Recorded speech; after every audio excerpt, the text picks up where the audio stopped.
அதிமுகவை விமர்சித்ததன் விளைவை தமிழ்நாட்டில் பாஜக தற்போது அனுபவிப்பதாக அதிமுக முன்னாள் அமைச்சர் ஆர்.பி. உதயகுமார் தெரிவித்தார். நியூஸ் 18 தமிழ்நாடு செய்தியாளர் வெற்றிக்கு அவர் அளித்த பிரத்யேக நேர்காணலை தற்போது பார்க்கலாம். பாஜக என்ன பண்றாங்க? எங்க வாக்கு வங்கி மடைமாற்றம் செய்யணும், திமுகவுடைய வாக்கு வங்கி மடைமாற்றம் செய்யணும் அப்படிங்கும்போது பிரதான எதிரி யாருன்னு அவங்களுக்கு தெரியல. அவங்க பிரதான எதிரி திமுகன்னு அவங்க தலைவர் பிக்ஸ் பண்ணி கொடுத்துட்டாரு. தேசிய தலைமையெல்லாம் பிரதான எதிரின்னு அவங்க பிக்ஸ் பண்றாங்க. மாநில தலைமை என்ன செய்யுது? அதுல இருந்து வேறுபட்டு பிரதான எதிரியிலிருந்து வேறுபட்டு அவங்க எங்க வாக்கு வங்கி மடைமாற்றம் செய்கிற மாதிரி அவங்க முன் வச்ச வாதங்கள் மக்கள்கிட்ட எடுபடலை. ஆனா அவங்களுக்கு இன்க்ரீஸ் ஆயிருக்குன்னு சொல்றாங்கல்ல, தேர்தல் ஆணையம் வெளியிட்டு இருக்குதுல்ல, அது எங்க இருந்து வந்திருக்கு? திமுக இருந்து வந்திருக்கு. இப்ப திமுக மைனஸ் ஆகிருக்கிற அந்த பர்சன்டேஜ் நாங்களும் வாங்கியிருக்கிறோம், நீங்களும் வாங்கியிருக்கிறீங்க. 2 பேரும் சேர்ந்து வாங்கியிருந்தா, பிரிஞ்சு வாங்கியிருந்தா இந்த விவாதத்துக்குள்ள எங்க தலைமை பார்த்துக்கிடுவாங்க. ஆனா நாங்க உயர்ந்திருக்கிறோம், நீங்களும் உயர்ந்திருக்கிறீங்க. ஆனா எங்க வாக்கு நீங்க வாங்க முடியாது.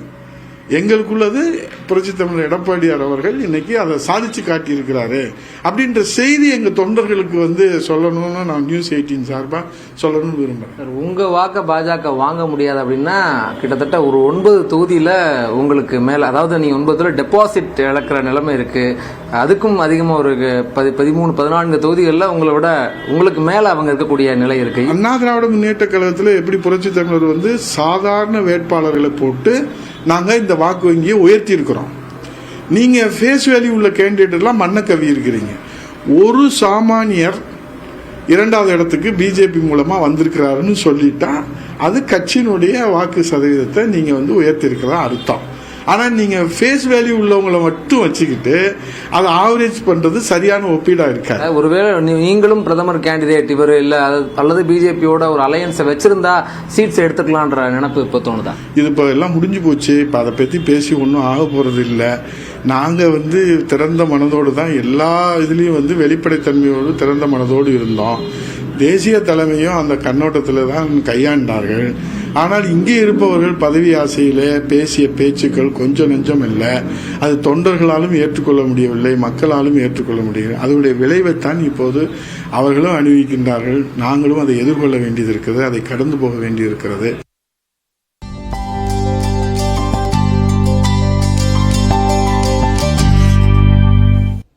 தொடர்ந்து நம்ம ஊர் செய்திகளை பார்க்கலாம்.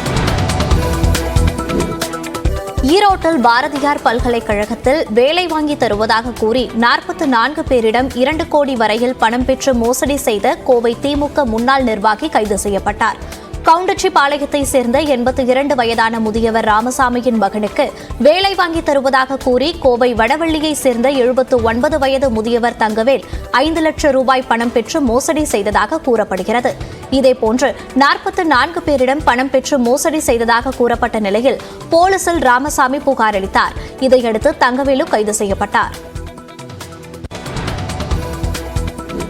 திருப்பத்தூர் மாவட்டம் வாணியம்பாடி அருகே இருசக்கர வாகனமும் காரும் மோதிக்கொண்ட விபத்தில் 2 உயிரிழந்தனர். கொத்துக்கோட்டையை சேர்ந்த சுரேந்தர், சக்திவேல், தயாநிதி ஆகியோர் ஒரே இருசக்கர வாகனத்தில் வாணியம்பாடியை சென்றடைந்தனர். அப்போது வாணியம்பாடியிலிருந்து ஆலங்கேயம் நோக்கி சென்ற காரும் அவர்களின் வாகனமும் நேருக்கு நேர் மோதிக்கொண்டன.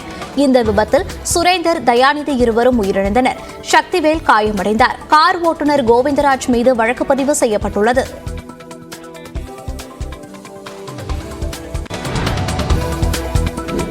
தஞ்சாவூர் மாவட்டத்தை கல்லணை சாலையுடன் இணைக்கும் பாலம் வலுவிழந்த நிலையில் உள்ளதால் அதனை சீரமைக்க வேண்டும் என மக்கள் கோரிக்கை விடுக்கின்றனர். கல்லணை சாலையில் உள்ள இந்த பாலத்தில் தினமும் ஆயிரக்கணக்கான வாகனங்கள் செல்கின்றன. இந்த சாலையில் போக்குவரத்து நிறுத்தப்பட்டு 3 ஆண்டுகள் ஆகியும் புதிய பாலம் கட்டுவதற்கான பணிகள் ஏதும் தொடங்கப்படவில்லை. இதையடுத்து அந்த பணியை உடனே தொடங்க மக்கள் கோரிக்கை விடுக்கின்றனர்.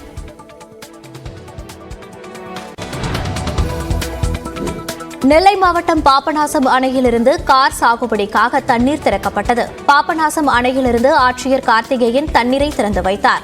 120 நாட்கள் தண்ணீர் திறக்கப்பட்டுள்ள நிலையில் வடக்கு கோடை மேலழகியான், தெற்கு கோடை மேலழனியான், நதியுண்ணி, கண்ணடியான் கால்வாய் பாசனங்கள் மூலம் 18,090 ஏக்கர் நிலங்கள் பாசன வசதி பெறும்.